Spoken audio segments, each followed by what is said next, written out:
ग्रीष्म ऋतु का समय, गर्मी का समय।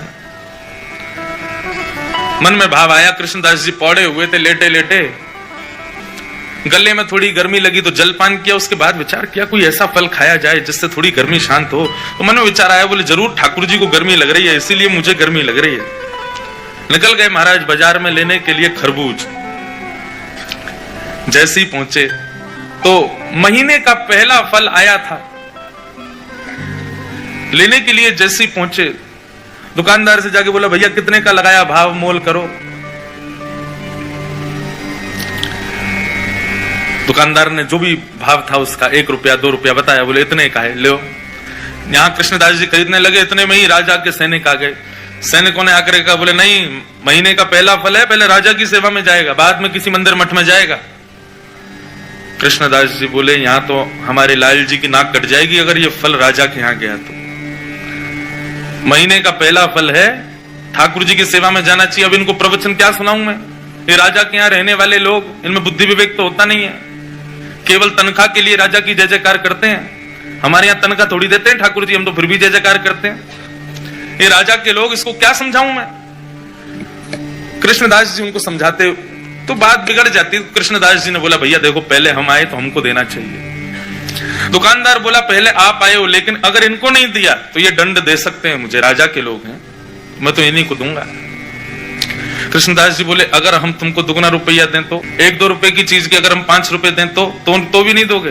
तो उसका मन थोड़ा लोभ में आ गया। उसने कहा भैया देखो, आप भले ही राजा के यहाँ से, लेकिन राजा सबका भला चाहता है ना, अगर इनकी वजह से मेरे घर की रोटी बढ़िया आ जाए तो फिर मैं इन्हीं को दे देता हूँ, ये 4 रुपया दे रहे हैं।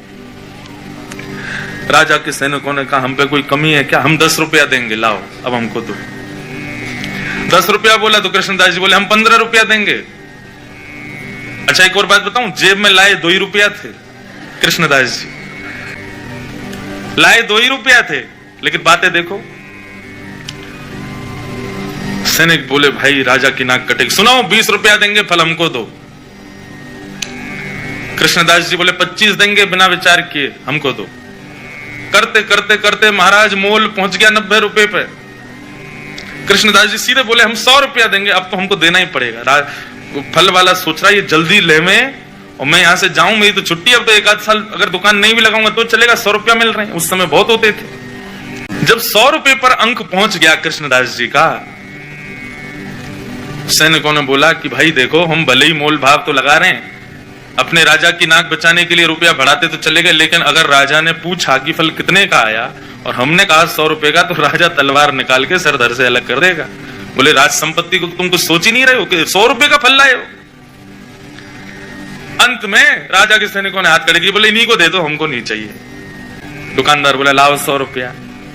कृष्णदास जी बोले देख भाई, तू मोल निकाल के, तू ये फल निकाल के रख दे, बस हम लेके आ रहे हैं, चाहे कैसे भी लाइन लेके आएंगे, लेकिन इसको रख दे।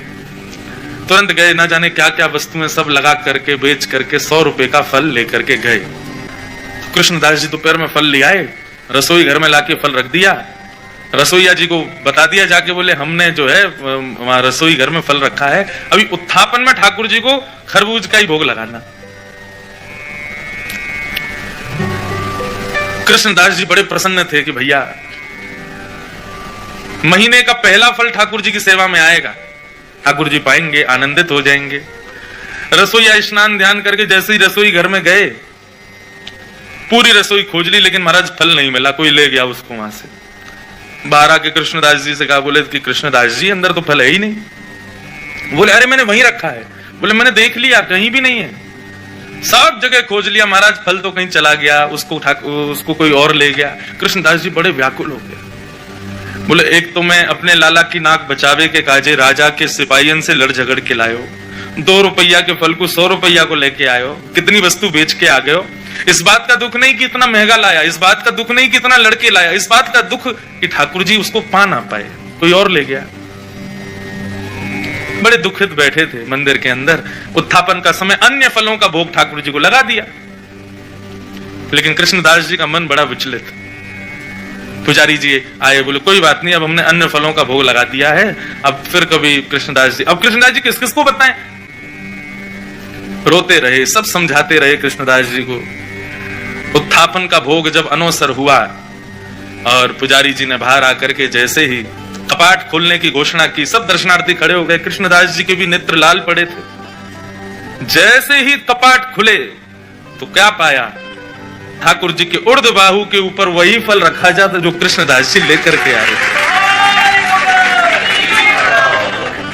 रसोईया लाता उससे पहले ठाकुर जी रसोई घर में जाके ले आए उस फल को और अपनी भुजा में ला करके धारण कर लिया। जैसे ये दृश्य कृष्णदास जी ने देखा, मूर्छित हो गए।